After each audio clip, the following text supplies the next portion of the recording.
This is Extra Points, a weekly show that we do for the Tulsa World. A couple of columnists, Guerin-emig and bill-haisten, getting together to shoot the bleep about the day's events, mostly about football.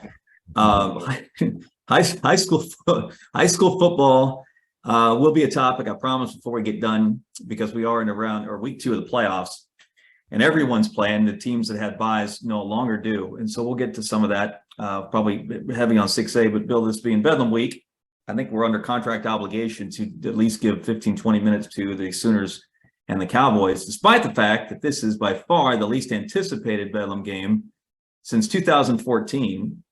And even that one, everyone was kind of fascinated by Mike-Gundy's, what'd you call it, a midlife crisis he was going through back then? Well, it was the two storylines on the Oklahoma State side that week were this would be Mason-Rudolph's second start. Remember, he got ripped out of red shirt. Yeah, that's right. That's right. 2 weeks earlier at Baylor, and then they had the off week to rep him as a true freshman, and then Bedlam. So OSU did no. I'm misremembering. I think 2011 was the year they had the bye week before Bedlam. Anyway, but yeah, Mason had started in the rain at Baylor in his first start, his first action, and played pretty well. Mm-hmm. And then they go to Norman for Bedlam, and Mike had that infamous Monday presser, and he was miserable. Yeah, right. Absolutely miserable. And it was pretty stunning to have covered that day. And you know, there was a lot, he had lost, Oklahoma State had lost 5 in a row going into that Bedlam game. And in most of those games, they'd gotten hammered pretty good. Yep. Like K-State, they got hammered. TCU, they got drilled 42-9, I think. And it was just a rough patch for Mike and for the program. They couldn't run the football. They couldn't block. They gave up 40 sacks that season, and Mike was miserable that week. And there was a pretty famous news conference that Monday, and it was, and there were a lot of speculation about whether he would be back the next year. And then, and then it became an unforgettable Bedlam because of the decision by Bob. That's right. A second time. And then it became a classic. Not really a classically played game, but OSU played pretty well that day to hang around and stay within striking distance. So that there was the setup for the fantastic finish at the end. But with regard to it resonating nationally, to having any sort of ramifications with regard to at that time, no, that was the first year of the playoff. Wow. Come to think of it. So there was no playoff implications whatsoever. There were no conference championship implications. In fact, TCU and Baylor were the teams that year in the conference. So and that, I think, ended up being a 6-loss. That was a 5-loss Sooner team and a 6-loss Oklahoma State team by season's end. So you're right. I mean, this is comparable. I have given that some thought. Well, what was interesting is at least that game, to your point, changed some trajectory. OSU kind of awoke after essentially Hill's punt return. Talk about one game swinging some directions, and it set a drift completely. Stoops. I mean, if Gundy was adrift going in, Bill, Stoops ended up that way because things got worse for him. They were humiliated in a lousy bowl game, the Russell Athletic Bowl, it was called at the time, in Orlando. A few weeks later by Clemson. This was before Clemson really, took flight. Right. 46, if I remember right. 40. Yeah. And that prompted Stoops to come home and fire Josh-Heupel, which he might have done anyway, but that sealed it. And that was about as difficult a personnel decision as he's ever had to make. But again, getting back to trajectories, that opened the door for Lincoln Riley to come in. And all of a sudden, the Sooners, they awoke. Mason-Rudolph helped OSU, right, sort of put the pieces back together as he had the big pass to Shepard, it was in that game, right, in 2014, Brandon Shepard. And so Gundy had his court. You got a good memory on that, because Brandon Shepard was a really had a lot of talent and a lot of potential, but for different reasons, it didn't. He never did he never was sustained as a difference maker at OSU, but he did have big plays that day. You're right. Number 7, correct. Number 7. So that game at least opened the door to sort of a new era at OSU with Rudolph at the helm and not having to worry about offense doing anything but scoring 50 points. At OU, it opened the door for Lincoln Riley and resetting the bar when it came to quarterback play, not just at OU but nationally. I don't know if we're going to be so lucky to have Saturday night's game tip anything off. I think OSU they're not going to change a lot regardless of how the result turns out. I don't think they're probably going to go to Orlando or Houston for the bowl game, and they're going to look back on a 9-win season and think they did okay, but it probably could they could have done better. Okay, but because Gundy has reset the bar, they're going to be fans disappointed. Oklahoma, people are going to still be miserable about their season, regardless of whether they beat Oklahoma State. The only direction it could go for Brent Venables' bill is down, because if OU doesn't win this game, I'm telling you, they're not going to a bowl. They're not going to win. They're not going to lose to OSU and then go beat Texas Tech in Lubbock, right? Don't you think? Well, no. I mean, Lubbock is a tough draw. It's a tough trip anyway. For a good Oklahoma team or a good any team to go to Lubbock is a tough trip. So no, but because also it coming off of what would be a 6th loss, a Bedlam loss, you would have to wonder. I mean, psychologically and emotionally, where would Oklahoma be? What would they take with them to Lubbock? Mm-hmm. Are they ready to? I mean, just how important would it be for those guys who have endured a 6-loss season to play well enough to win, to prepare, and then to play well enough to win at Lubbock, so they can extend what's been kind of a miserable season? You know what I mean? How excited are they going to be for another 3 weeks? Yeah. So yeah, I have said, I mean, my pick for this week is that OU will win this game. And my pick is based on the belief that OU's got at least one more really, really pretty good performance left in them. And being at home, OSU being so one-dimensional offensively, I just feel like, OU can put together a pretty good offensive performance. I think Eric Gray will have a big day.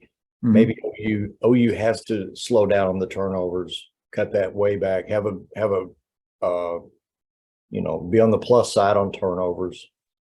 And but I am picking OU to win the game. I think OU hits them early with something and has great momentum from the start. Because between you and me, we've attended or covered more than 40 Bedlam games. I've seen it time and again. And there's several years during the Gundy era when OSU and OU were comparably, very, very comparably, or pretty equally talented going into this game, and OU just played better. And so I'm expecting that to hold up again this week.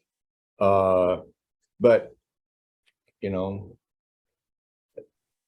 here I'm looking at the West Virginia damage report, right? And the defense is on the field for 15 plays and gives up a touchdown on a 6.5-minute drive. The OU defense, again, is on the field for 12 plays, Guerin, 5 minutes, gives up a touchdown. The defense is on the field for 6.5 minutes to close the game, 12 plays, and winds up losing the game right there. So it's hard for me to envision, unless Spencer Sanders has a performance for the ages and is healthy enough to be involved in the run game to keep the chains moving. It's hard for me to envision OSU sustaining drives like that. So my pick going in to the game is OU by 10, and we'll see. Wow.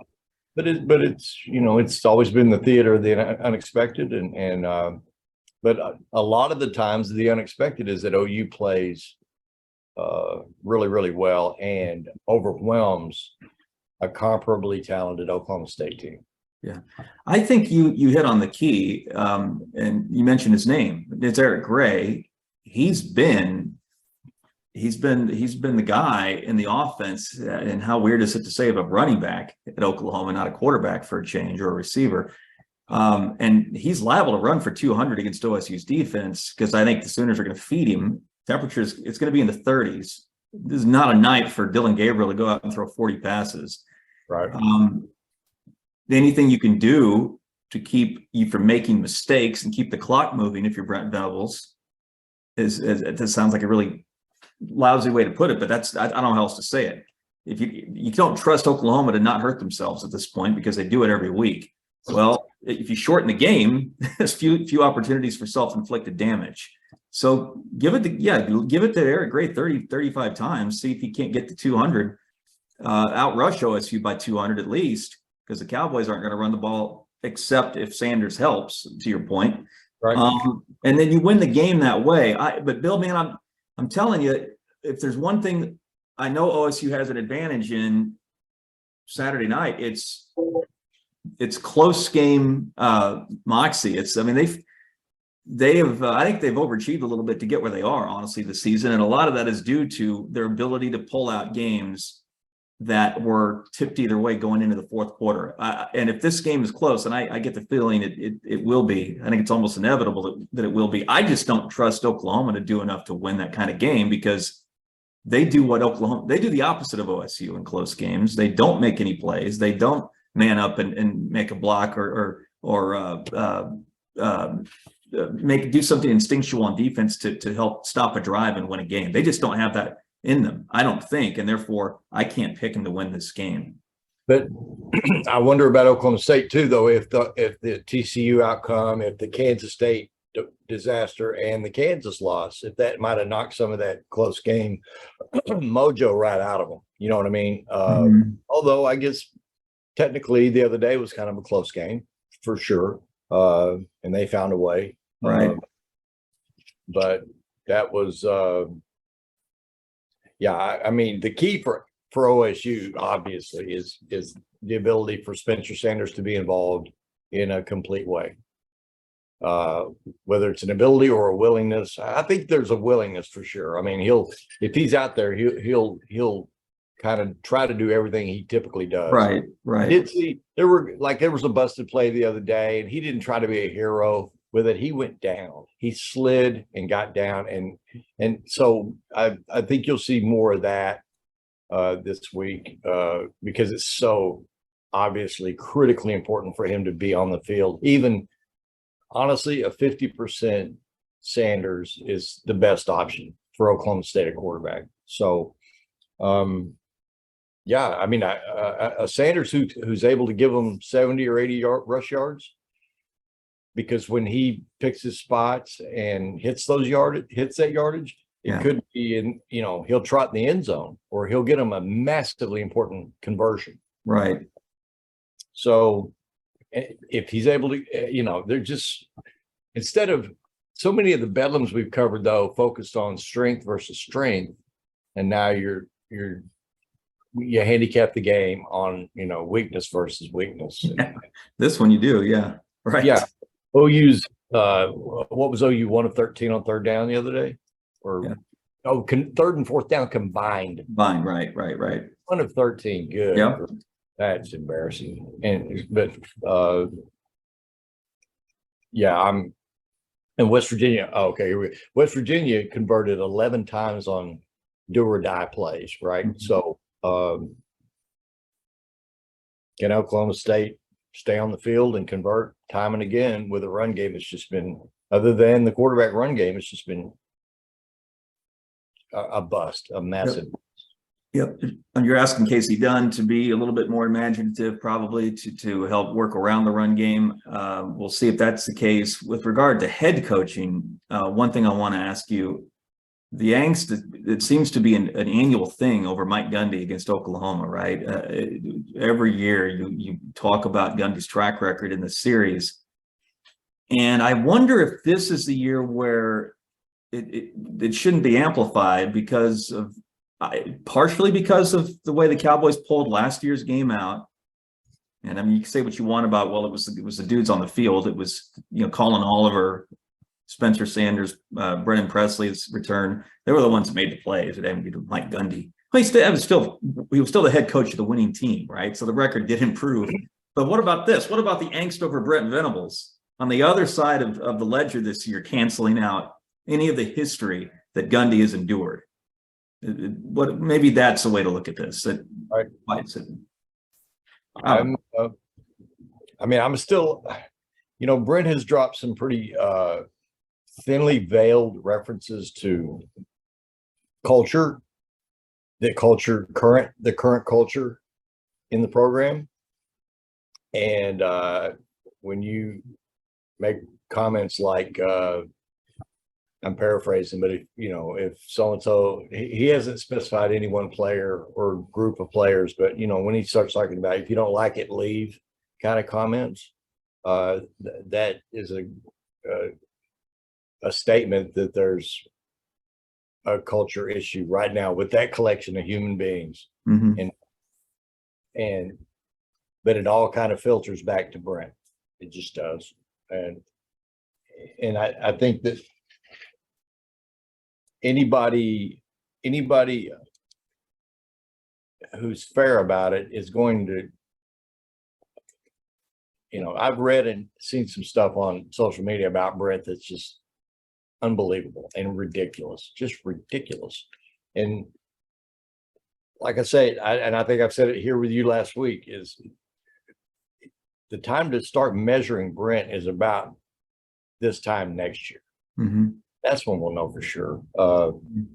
Although, yeah, I mean, Mike, I'm sure feels good about it, but I'm telling you, many times, I've seen Mike Gundy get super tight, and more in recent years. Now, 14 was the famous exception, but in recent years too, I've seen Mike be pretty relaxed at the Bedlam presser and coach tight mm-hmm. on game night or game night. And right. So, I mean, we'll see all that. I mean, Mike may feel going in that he's got the better team, and he may have the better team, but I just feel like at some point the Sooners are going to come out with great energy. They're not going to shoot themselves in the feet. They're not going to make those mistakes, at least not as many of them. And then I think that if I had to identify, obviously Spencer Sanders is that guy on the Oklahoma State side, but you nailed it. Eric Gray is the most important player in this game for OU. Mm-hmm.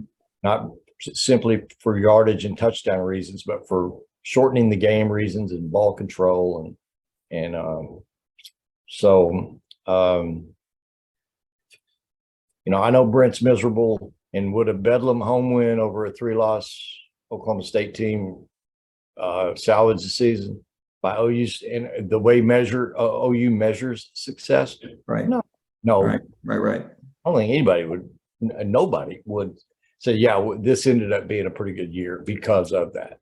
No. But I don't think any of them want to have to hear what's going to happen the next week if they lose in Bedlam. And I'm with you. I feel like they're doomed if they don't get this done Saturday, and if they have an elimination situation in Lubbock. Mm-hmm. Brock Martin, by the way, how much more football do these guys really want to play? Yeah, they can't be loving it. It really does become that, doesn't it? For all the talk about, well, you want to get to a bowl game because it gives you 20 extra practices, whatever, that kind of deal. Well, that's for the coaches, but I'm not sure how many of the upperclassmen, the underclass looking for opportunity. Yes. Right. Those that are just ready to move on. And I'm not saying that there's a number of those guys at OU right now. I think their problems are, before you get to effort and mentality, or effort as it relates to mentality, I think I'd get to that'd be like 42 on my checklist of things that are wrong right now with this team. Hey, real quick, you said something about denying OU a shot at a bowl. I thought it was great last night after practice. I didn't go, but I saw the video today, bopping around. Brock Martin, the Cowboys defensive end, is well aware that the Sooners are stuck on 5 wins. And you know who he reminds me of, Bill? He also said he finds it, in his word, ridiculous that Oklahoma does not acknowledge OSU as a rival, right? Or they don't, you know, they take all the weight on the game. Brock's saying this about OU, and they put it on OSU. In other words, sort of, slap our face. You should be sorry for tainting the rivalry, is what he said. You know who Brock Martin reminds me of? Trent-Smith. Right. Someone who's willing to sort of just tell it like it is. The week of a big game. Trent, and he even sounds like Trent-Smith. They're both Oklahoma kids, right, with a serious investment in this game, and you can tell how much it means, not by how they play on Saturday, but how they talk. Right. And I think that's great. That is wonderful. I wish everyone was like that. Trent-Smith he was from the far western edge of Oklahoma. Where was he from? Western. Oh boy, City. It was. It's not Anadarko, was it? I remember he was out there, and he was a great player. And you're right, great. He and probably the years that I was on that beat, probably the 2 go-to guys for great quotes were Dusty, and Trent-Smith. And the guy who was least likely to step up with quotes was Josh-Heupel. He's still least likely to step up with quotes. Josh may have even been better than Jason White at that time. Jason's great to talk to now, but Jason was kind of difficult during his Heisman year. It was not his favorite thing to do, talk to us. Listen, when he was at OU. Nick-Saban's first Alabama team had 6 losses. So, I mean, sometimes a program is broken and a guy has to. Yeah. It's not an immediate fix. And Saban didn't win a national his 3rd year. It was his 3rd year. So, I still think Brent Venables is a brilliant guy and the right guy. And maybe I'll be proven wrong, but I think I'm right. And no, I hear what you're saying. And and there'll be plenty of time to address, potential for getting it right in the future. But I don't, your reference earlier to what you've seen social media, or maybe what you've heard on sports talk, I don't know, whatever corners, where that noise comes from. I'm not surprised by it. And and again, Bill, I want to say one more thing, and then we'll get to the prep stuff. I really need to write this instead of just talk to you about it. But the worst thing Venables did in hindsight was go 3-0 to start the season and look really, really good in doing it. And that sounds ridiculous, but he's not just answering to a 6-6 or potential 6-6 or 5-7 if they lose the next 2. He's answering to quick math, 2-6, which is what they are. Or no, 2-5, which is what they are since they left Lincoln, which is what they are in the Big 12 conference. So, I mean, obviously, you want to win every game you play. I'm not saying that he should have tanked and lost one of those first 3 games to temper expectations. But I'm just saying that team was not that was a paper lion coming out of September, and it's just been exposed since then. Not done him any favors. This season, with regard to the way it was structured, with results, I mean, and the fact that so early in the year there was a really high national ranking and a lot of excitement.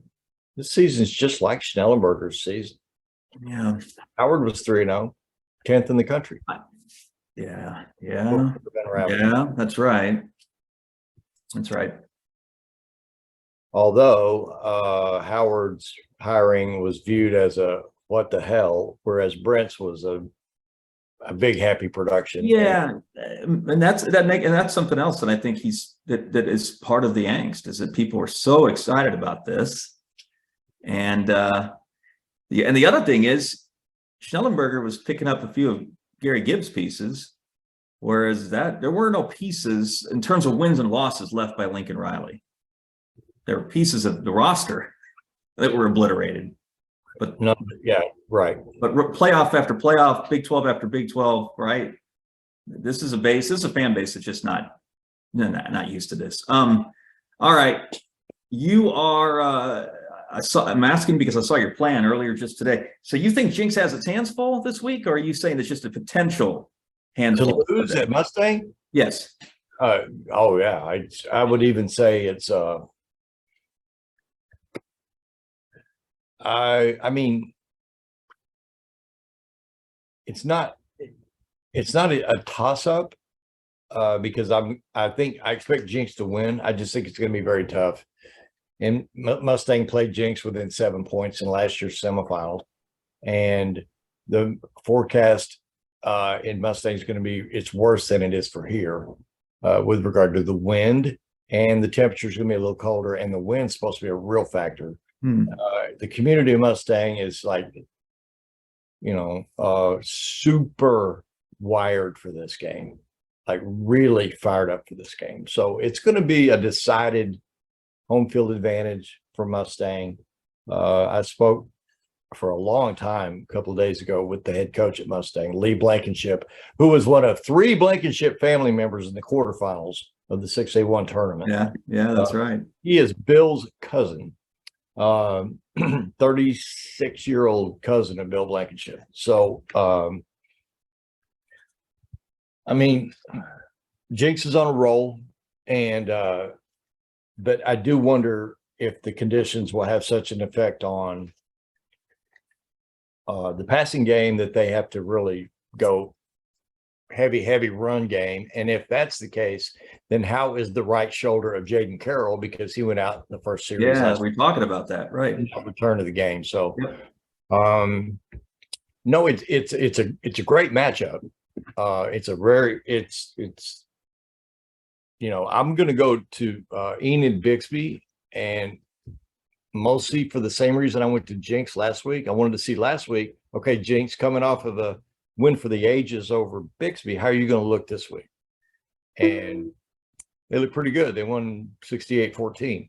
Now with Bixby, I want to go see what Bixby looks like, and I want to go hang out there some and do some catching up with some people just to see whether they've kind of recaptured their mojo, whether it all looks like it did before the Jinx game for Bixby.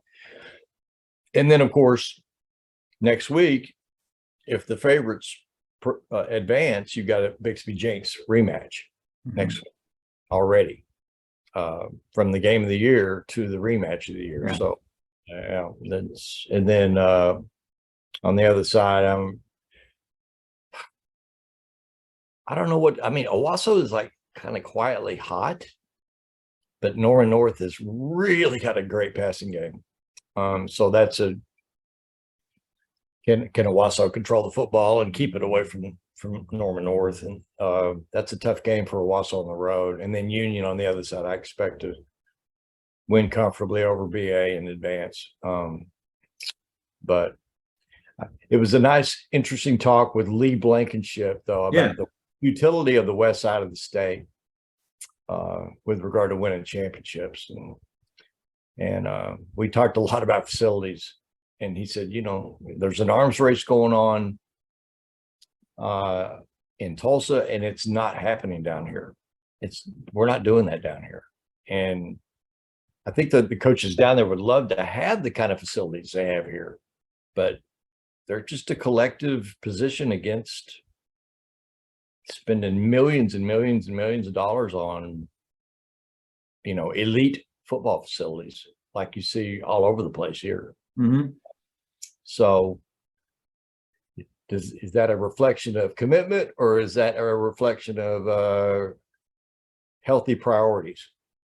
Interesting. That's an interesting way to put it. Yeah. No, I mean, I could put a leg on either side of that argument. Yeah. Really. Yeah.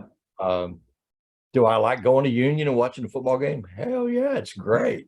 It's beautiful. What a press box, and what a beautiful stadium. Is it excessively nice? Yeah, it is. Is it not that it has to be? Yeah, It is. But it's the kind of the centerpiece of that that union community, is it not? Yeah. So I know what you're saying. And I no longer live in the Union District, so it ain't my money. And I don't have to vote. But I mean, golly, that's nice. It's like almost, what are you thinking? Nice.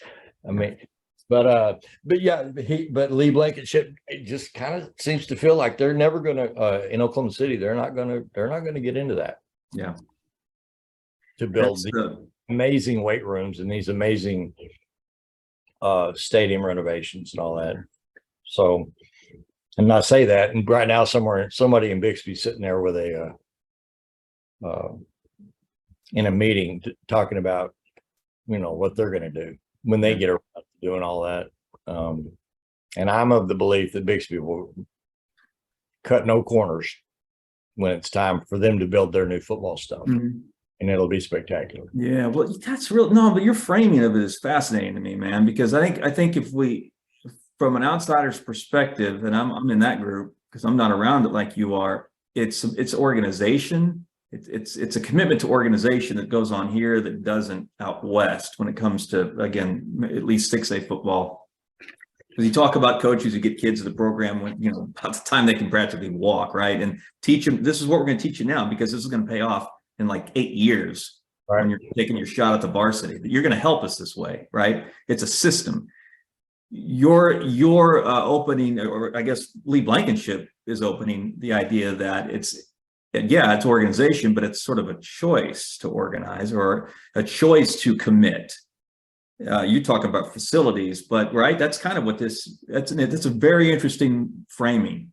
Well, Lee-Blankenship also talked about how, like, an Allan-Trimble really was the godfather of all this, but the oversight of a varsity coach on even youth football, terminology, and some of what they do with X's and O's, so that there's a consistency with it all the way through. Yeah, and that once a kid gets into the high school program, they're not having to learn everything. Yeah. He's like, oh yeah, we've used these terms or this language since 4th grade. And but yeah, that's something Allan-Trimble started, and then now more recently Loren-Montgomery over at Bixby now has complete control of and oversight of strength training going down through 7th grade. And he's wanted that for a long time, and now it's got school approval, and they have school hours set aside for those middle school kids to lift. Loren says this is what will prepare us for 6A1 and sustain us as a good 6A1 program. And when I told Lee-Blankenship about that, he's like, ooh. He said, it's something he was going to look at. Yeah. Doing in Mustang. And Mustang is, Mustang and Yukon are the only two down there that are one school towns. You know what I mean? And not split up like the Edmonds and the Normans. So, and Yukon has just been terrible in football forever. Just awful. I mean, even going back to the days when I was at the El Reno Tribune, I mean, Yukon was terrible in football. I can't explain why either. I've never understood that, because they're pretty good in most everything else, and they have great facilities, but they're terrible. But Mustang is the one school, I would say, if there's one to watch over the next few years as a true threat to this East Side stranglehold on the 6A1 championship, it's Mustang. Okay. And they have a young star coach who has experience coaching on the side of the state, who has the Blankenship name, and is constantly watching what Union and BA and Jinx and Owasso are doing over here in Bixby. It really pays attention to it. And so instead of just like pouting about it and resenting the East Side superiority, this guy's trying to replicate it. So if there's a school to watch, I was going to say in the future, but who knows? They may be on position to make a run right now. We'll see. He has beaten Owasso twice since he got that job, and he has beaten Union. So it's a tough game for Jinx. So it's my favorite game on the board. And but we'll see about Okay. Bixby and whether Bixby's going to beat Enid. With all due respect to Enid, but Bixby's going to win the game. But just like last week, I wanted to see. I know Jinx, you're going to win this game, but I want to see how you look doing it. Sure. That's exactly why I'm going back to Bixby this week. Okay. Folks, if you're going to these games, stay warm.